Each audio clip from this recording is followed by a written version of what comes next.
Hello বন্ধুরা, Shweta village food cooking চ্যানেলে আপনাদের সবাইকে স্বাগত। আশা করছি আপনারা সবাই খুবই ভালো আছেন আর সুস্থও আছেন। তো বন্ধুরা, প্রত্যেক দিনের মতো আজকেও আমি একটা রেসিপি নিয়ে হাজির হয়ে গেছি। আজকে বানাবো পালং শাকের ধোকা বা পালং পনির। মানে পনিরটা কিন্তু পালং শাক দিয়েই বানাবো, বা ধোকা যাই বলুন, পালং শাক দিয়েই কিন্তু বানাবো। খেতে ভীষণ ভালো হয়, বানানো একেবারে সহজ। চলুন তাহলে বানিয়ে ফেলি। তো প্রথমে দেখুন, আমি এরকম পালং শাক কিন্তু কেটে নিয়েছি। কচি কচি পালং আছে, খুব ভালো করে কেটে, কিন্তু পালং শাকে একটু মাটি থাকে, তো খুব সুন্দর করে পরিষ্কার করে ধুয়ে নিয়েছিলাম। তারপর একটু 5 মিনিট মতন ভাপিয়ে নেব। সেই জন্য কড়াইতে জল দিয়ে পালং শাকগুলোকে দিয়ে 5 মিনিট মতন ঢাকনা দিয়ে ঢেকে একটু ভাপিয়ে নিচ্ছি। এইভাবে ভাপিয়ে নিলে পালং শাকের কালারটাও কিন্তু ভালো আসবে। তো ঢাকনা দিয়ে ঢেকে কিছুক্ষণের জন্য অপেক্ষা করছি। 5 থেকে 6 মিনিট কিন্তু আমার হয়ে গেছিলো। তো ঢাকনাটা খুলে নিয়েছি, আর পালং শাকগুলোকে জল থেকে কিন্তু তুলে নেব, নিয়ে একটু ঠান্ডা করে নিচ্ছি।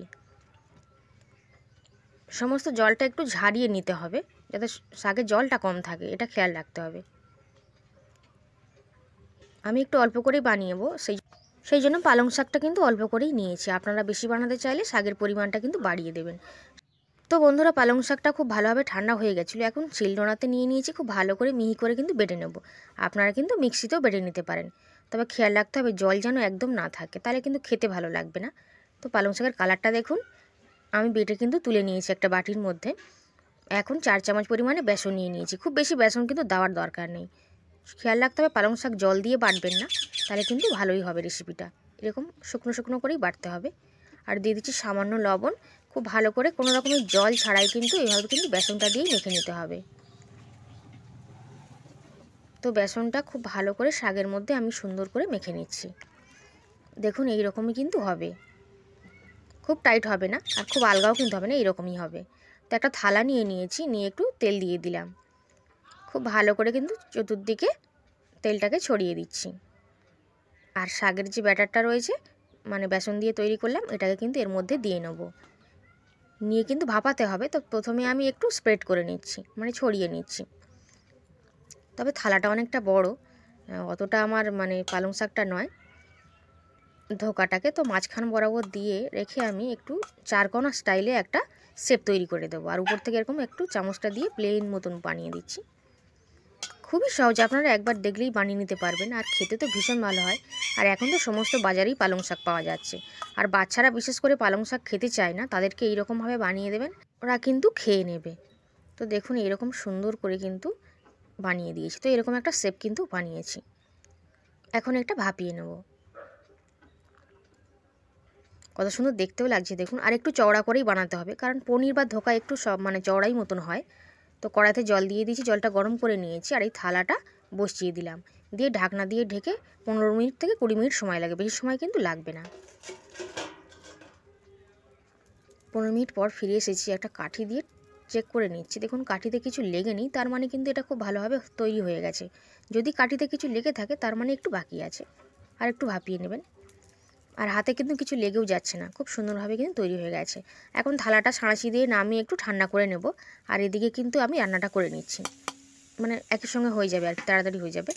কড়াইতে সাদা তেল দিয়ে দিয়েছি, আমি সাদা তেলে বানাবো, আপনারা সর্ষের তেলে কিন্তু বানাতে পারবেন। একটা পেঁয়াজকে দিয়ে দিয়েছি কুচি করে কেটে, একটু লাল করে কিন্তু ভেজে নিচ্ছি। এই রেসিপিটা কিন্তু আপনারা পেঁয়াজ রসুন ছাড়াও বানাতে পারবেন, তাহলেও খেতে ভালো লাগবে। পেঁয়াজটাকে খুব ভালো করে ভেজে নেওয়ার পর 1 চামচ পরিমাণে রসুন বাটা দিয়ে দিয়েছি। খুব বেশি দিলাম না, অল্প সামান্য কিন্তু দিয়েছি। রসুনটাকে একটু ভালো করে ভেজে নিচ্ছি, যাতে রসুনের কাঁচা গন্ধটা চলে যায়। আর দিয়ে দেবো 1 চামচ পরিমাণে আদা এবং কাঁচা লঙ্কা বাটা। একটু ভালো করে মশলাগুলোকে দিয়ে কিন্তু কষাতে হবে, যাতে মশলাগুলোর কোনো রকম গন্ধ না থাকে। নিরামিষভাবেই কিন্তু বানাতে পারবেন, তাহলেই কিন্তু ভালো লাগবে। টমেটো পেস্ট দিয়ে বানাবেন, খুবই সুন্দর খেতে লাগবে। খুব ভালো করে সমস্ত মশলাটা এভাবে কষিয়ে নিচ্ছি। আর নিয়ে নিচ্ছি এখানে কিছু গুঁড়ো মশলা, 1/2 চামচ করেই দিয়েছি। জিরের গুঁড়ো, ধনিয়া গুঁড়ো আর লঙ্কার গুঁড়ো দিয়েছি একটু বেশি পরিমাণে, হলুদ গুঁড়ো আর লবণ। সমস্ত মশলাগুলোকে দিয়ে একটু জল দিয়ে কষিয়ে নিচ্ছি। এভাবে জলটা দিয়ে কষিয়ে নিলে কালারটা কিন্তু ভালোই আসে। চাইলে আপনারা কিন্তু টমেটো বাটাও এখানে দিতে পারেন। খুব ভালো করে মশলাটাকে একটু কষিয়ে নিচ্ছি। মশলাটা যত ভালোভাবে কষানো হবে, তরকারি খেতে কিন্তু তত বেশি ভালো লাগবে, সেটা যে কোনো তরকারি হোক না কেন। তো দেখুন মশলাটাতে কিন্তু তেল ছাড়তে আস্তে আস্তে শুরু করে দিয়েছে, তার মানে কিন্তু মশলাটা কষানো হয়ে আসছে। মশলাটা কষানো হয়ে গেছে, দেখেই বোঝা যাচ্ছে। এখন আমি পরিমাণ মতন জল দিয়ে দিচ্ছি। এই বাটিটার মেপে 2 বাটি জল দিয়ে দেবো। খুব একটা বেশি জল দেওয়ার প্রয়োজন নেই, কারণ পালং শাকের এই ধোকার রেসিপিটা কিন্তু একদম মাখা মাখা বানাবো, তো সেই জন্য জলটা বেশি পরিমাণে দেবো না। তা ঝোলটাকে একটু ফুটিয়ে নিচ্ছি। আর এদিকে আমি ধোকাগুলোকে কেটে নেবো। এটা ঠান্ডা হয়ে গেছিলো, তো এই সুন্দরভাবে একটা শেপ মতন দিয়ে কেটে নেব। তো আমি 4 কোণা শেপেই কাটবো, আপনারা আপনাদের পছন্দ মতন শেপে কেটে নিতে পারেন। ক্যামেরাটা আমার এক হাতে ধরা রয়েছে বলে একটু সমস্যা হচ্ছে। আর খুব সুন্দরভাবে যখন এটা ভাপানো হবে তখনই কিন্তু খুব সুন্দরভাবে এভাবে কাটা যাবে। খুবই চটপট, আপনারা কোনো রকমের অসুবিধা হবে না, কেটেও নিতে পারবেন আর এগুলো উঠেও আসবে। তো এরকম 4 কোণা টাইপের আমি একটা শেপ দিয়ে নিব। দেখতেও কিন্তু ভালো লাগে বেশ ধোকাগুলোকে, আর খেতে তো অসম্ভব সুন্দর হয়। আপনারা বাড়িতে যদি না বানিয়ে থাকেন অবশ্যই করে একদিন বানিয়ে নিতে পারেন। তো একটা ছুরি নিয়ে একটু তুলে দেখিয়ে দিচ্ছি যে কতটা সুন্দর হয়েছে ধোকাগুলো।